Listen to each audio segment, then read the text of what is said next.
Il y a une semaine, j'ai appelé Oussama Ammar pour lui expliquer mon projet de devenir réalisateur et d'avoir ma propre boîte de prod. Et je me suis fait défoncer. C'est le pire plan du monde, ça. C'est la pire façon de faire. Ça n'arrivera jamais avec cette méthode-là. La vidéo a fait presque 20 000 vues en une semaine et aujourd'hui, on continue avec ce 3e épisode d'Inside où je vous documente toute ma vie jusqu'à accomplir mon objectif. Bon, après quelques jours de réflexion et après avoir lu tous les commentaires que vous m'avez mis dans la dernière vidéo, est-ce que l'agence est un bon business ou non? Que vous soyez créatif, que vous vous lancez dans un business d'agence ou autre, aujourd'hui, je vais vous délivrer le maximum de valeur possible en fonction de mon expérience. On va dire que ça fait à peu près 2 ans que j'ai commencé le montage vidéo, à monter pour des créateurs de contenu, d'abord assez petits, jusqu'à maintenant collaborer avec des gros créateurs de contenu. Et je vais vous raconter un petit peu comment tout ça s'est fait, comment j'ai entre guillemets fondé Revodia et aussi comment je vois ce business d'agence. Est-ce que c'est le meilleur business? Est-ce que c'est quelque chose qu'il faut lancer dans sa vie? Parce qu'il y a pas mal de débats autour de ce sujet-là et dans la dernière vidéo que j'ai sortie, les avis étaient très controversés. J'ai dit que je voulais devenir réalisateur et que actuellement j'ai une agence créative, donc on fait du montage et de la production. Le problème étant évidemment que tu peux pas te concentrer sur 2 choses et exceller sur 2 choses à la fois. Enfin, c'est beaucoup plus compliqué et c'est ce que me disait en fait la majorité des commentaires qui étaient dans cette vidéo-là. Donc j'ai pris du temps pour réfléchir, me dire est-ce que je vais dans le bon chemin, est-ce que je vais dans le bon sens, est-ce qu'au final l'agence est le bon choix ou juste un truc éphémère qui va peut-être te rapporter sur le court terme mais pas forcément sur le long terme. Donc je vais vous donner mon avis sincère et pour ça je vais devoir remonter un petit peu plus tôt. Donc il y a à peu près 2-3 ans quand j'avais 16 ans en fait, c'était à cette période là je pense que la majorité des TikTok devenez riches etc avait émergé et donc c'était un contenu voilà qu'on consommait beaucoup en tant que jeune à 15-16 ans où les gens partagent clairement leur richesse, leur réussite, leur succès etc et on va dire que ça m'avait beaucoup attiré à cette période là. Donc je me disais bon moi j'adore l'audiovisuel, j'adore la création de contenu, j'ai toujours aimé faire ça donc je vais faire du montage. En vrai de vrai premier degré, c'était d'abord pour m'acheter des jeux vidéo quand j'étais en seconde, je m'en rappelle très bien. Et donc j'ai commencé à faire voilà du montage pour des créateurs de contenu à 5 €, je travaillais 2-3 heures, je gagnais 5 € en 3 heures. Donc évidemment c'était complètement inutile mais ça me permettait de mettre ces 5 € sur Steam et d'aller acheter des jeux donc moi ça me dérangeait pas forcément. Mais petit à petit je commençais à avoir un peu d'ambition, à voir que voilà j'arrivais petit à petit à travailler avec des créateurs de contenu de plus en plus gros et à ce moment-là je consomme beaucoup donc le contenu dont je vous parlais avant, devenir riche rapidement etc. Et ce type de contenu là on va dire que il m'a en même temps beaucoup servi et en même temps beaucoup desservi. Je vais vous dire pourquoi. Déjà pourquoi il m'a servi, parce que vraiment peut-être que j'étais naïf aussi un peu à cette époque, mais je me disais ok je vais me focus 1-2 ans et je vais aller m'acheter ma Porsche, ma Lamborghini et je vais vivre ma meilleure vie. Mais en fait c'est beaucoup plus dur que ça et on t'influençait comme ça en fait via les réseaux sociaux. Alors évidemment, je suis toujours ultra ambitieux et je vois toujours sur le très long terme et pour moi c'est toujours important de se dire tu peux réussir, tu peux devenir ce que tu veux en travaillant assez. Mais ce type de vidéo là parlait vraiment de devenir riche en 1 an, tu vois, alors que c'est pas vraiment possible. Et là c'est justement le point où ça m'a un peu plus desservi. Donc je me suis dit que en continuant à travailler beaucoup, je pouvais atteindre d'énormes chiffres. Alors évidemment c'est toujours possible qu'il y ait des gens qui arrivent à percer une opportunité et à l'utiliser à bon escient. Mais on va dire que l'erreur que j'ai faite c'est croire que le montage vidéo seul me permettrait d'atteindre des chiffres exorbitants. Ce qui n'est évidemment pas possible avant de l'assumer complètement. Mais au moment où je l'avais assumé, j'avais déjà commencé depuis 1 an à travailler pas mal sur le montage vidéo, sur apprendre des compétences, etc. autour de l'entrepreneuriat. Et il faut dire que c'est un monde qui me plaît énormément et que, évidemment, quand tu te lances dans une route et que tu y mets énormément d'efforts, tu te dis bon en fait je pourrais jamais atteindre mes objectifs avec, c'est compliqué d'arrêter et tu te dis non, il y a forcément un moyen, c'est forcément possible d'atteindre cet objectif là. Donc je me disais bon, le montage vidéo seul, ça va pas fonctionner pour atteindre des objectifs quelconques qui me permettraient évidemment comme je le disais, de réinvestir dans des courts-métrages personnels, etc. pour vraiment m'autoproduire. Et je me dis, bon, en fait, voilà, avec les connaissances que j'avais accumulées sur l'entrepreneuriat, je me disais, bon, il suffit juste de scale. Donc, pour ceux qui ne savent pas ce que ça veut dire, c'est juste que, en gros, tu prends une partie de l'argent que tu génères avec ta boîte, je résume, hein, bien sûr, et tu la réinvestis dans ta boîte justement pour la faire grossir petit à petit. Donc par exemple tu peux prendre des salariés pour déléguer le dérush à des monteurs etc.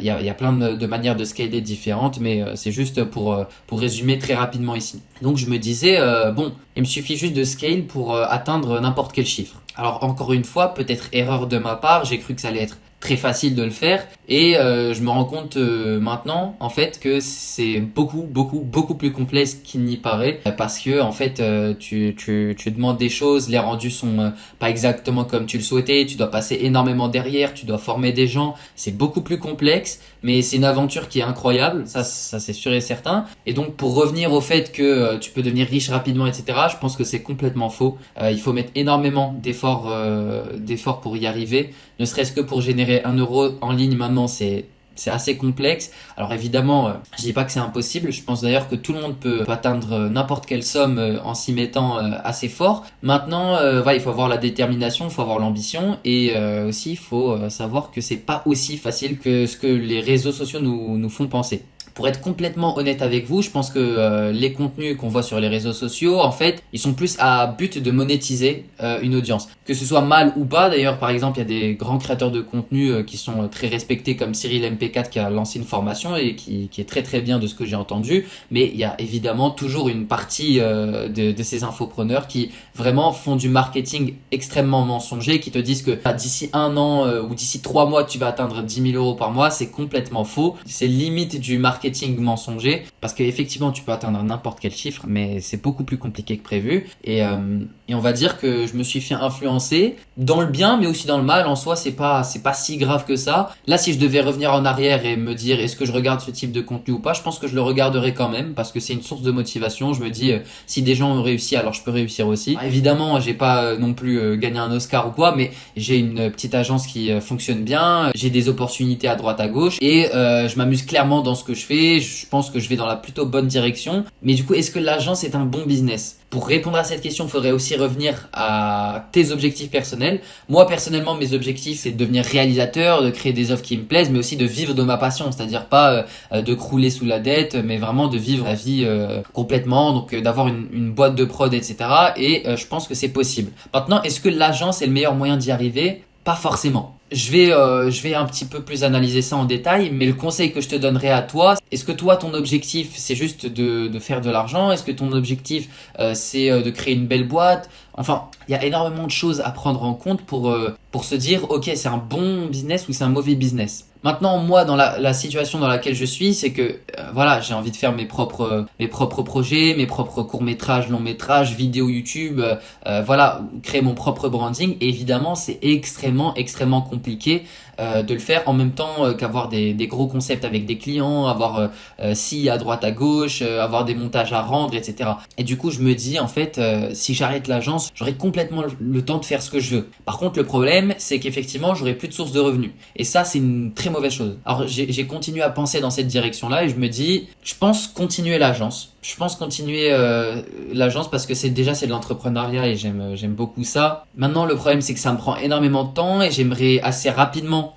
trouver des moyens de déléguer des choses. Je pense que c'est extrêmement possible. Mais donc, dans mon cas, est-ce que j'aurais quand même choisi de partir dans cette direction-là ou non? Je pense que oui, mais j'aurais ajouté quelque chose. J'aurais ajouté le fait de commencer la création de contenu déjà il y a 2 ans. En fait, ce qu'il faut savoir, c'est que la création de contenu, c'est un moyen extrêmement puissant de trouver des opportunités et tout simplement de scaler.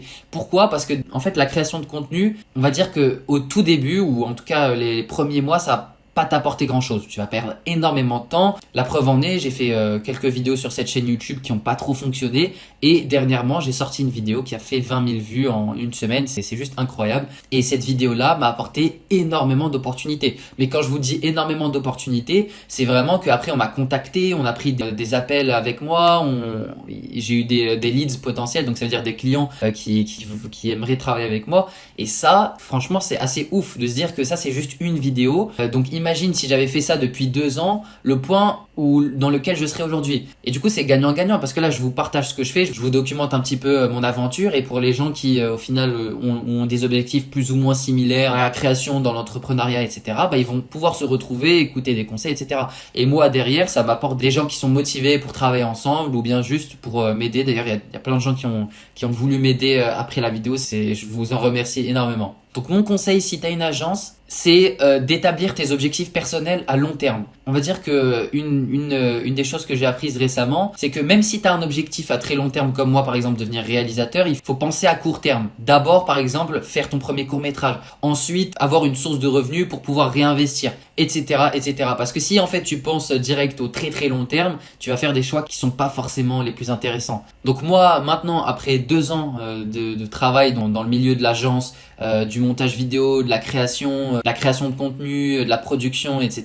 Est-ce que c'est un bon business ? Très honnêtement, je pense que oui, c'est un bon business. Alors effectivement, il va falloir se mettre à jour sur les nouveaux process qui arrivent, sur l'intelligence artificielle et sur tes ambitions personnelles, tout simplement par rapport à ton avenir, pour savoir si c'est vraiment un business qui te correspond. Et quand je parle d'agence, ça peut être une agence de création de site ou une agence de création de logo, c'est peu importe. Maintenant, le conseil que je te donnerais, peu importe en fait qui tu es et ce que tu fais, c'est de te créer un branding. C'est extrêmement puissant, ça va t'ouvrir énormément de portes, ça va te donner énormément d'opportunités. Et en fait, tu partages une de tes passions. Alors effectivement, au début, ça peut faire peur de se montrer en ligne ou quoi, mais quand tu prends l'habitude, c'est extrêmement bénéfique. Donc vis-à-vis de mon plan à long terme de devenir réalisateur et d'avoir sa boîte de production, ce que je vais faire, c'est que je vais continuer dans la direction dans laquelle je suis, continuer d'avoir une agence qui marche bien et donc avoir des objectifs plus court terme. Donc ça veut dire d'ici à 3 mois trouver de nouveaux clients avec qui collaborer, d'ici à 3 mois créer de nouveaux gros concepts, etc.